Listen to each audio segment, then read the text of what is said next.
Hi honeys, let me introduce you to my little garden friend. Yes, it is this beautiful butterfly. She has been coming to my garden for a month now. Wow, look at those beautiful wings.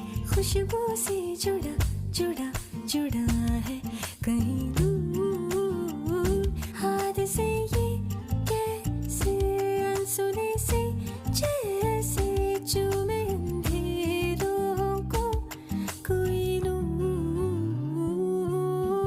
बन के तितली दिल उड़ा उड़ा उड़ा है कहीं दूर